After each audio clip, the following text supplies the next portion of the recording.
En cinquième, vous avez vu comment calculer des expressions numériques contenant des additions et des soustractions. Donc, par exemple, une expression numérique de ce type-là.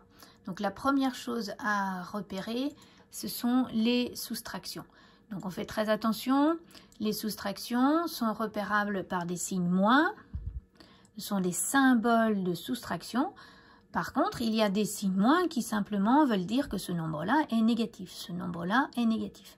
Donc, tous les signes moins ne sont pas des symboles de soustraction. Mais là, j'ai bien soustraire moins 6,1, soustraire plus 4,4 et soustraire plus 7,2. Une fois qu'on a repéré les soustractions, on les transforme toutes en addition. Donc, je fais attention. Soustraire moins 6,1, c'est ajouter l'opposé. Donc, ça fait ajouter plus 6,1. Soustraire plus 4,4, c'est ajouter l'opposé, donc ajouter moins 4,4. Et puis enfin, soustraire plus 7,2, c'est ajouter l'opposé, c'est-à-dire ajouter moins 7,2. Donc, toutes les autres opérations qui sont des additions, eh bien, je les laisse. L'addition de plus 2 reste l'addition de plus 2. Une fois que j'ai fait ça, je vais organiser pour permuter et rassembler certaines choses qui vont bien ensemble. Donc, j'observe bien les nombres qui me sont proposés. Je dois d'abord repérer, c'est très astucieux, est-ce qu'il y a des opposés? Oui, dans l'expression que j'ai proposée, le plus 7,2 et le plus moins 7,2 sont opposés. Donc, je vais les mettre côte à côte. Ensuite, je vais repérer les positifs. Donc, les positifs qui n'ont pas été utilisés, il y a plus 6,1 et il y a le plus 2. Je les positionne ici.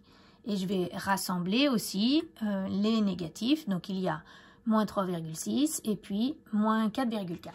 Quand j'ai fait ces regroupements astucieux par permutation, puisque je n'avais que des additions et c'était possible, ben je vais faire les calculs. Donc, les calculs, les nombres opposés, lorsque je les additionne, ça me donne 0.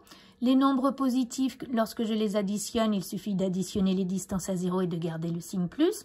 Et puis les nombres des négatifs, j'additionne les distances à 0, 3,6 plus 4,4, mais mon résultat sera négatif puisque ce sont deux négatifs.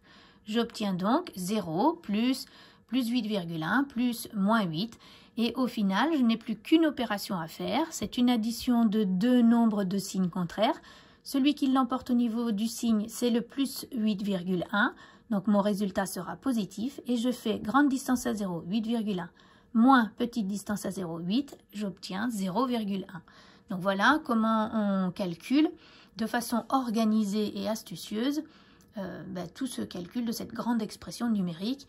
Alors, à condition, dès le début, de repérer les soustractions et de les transformer en addition d'opposés. Voilà.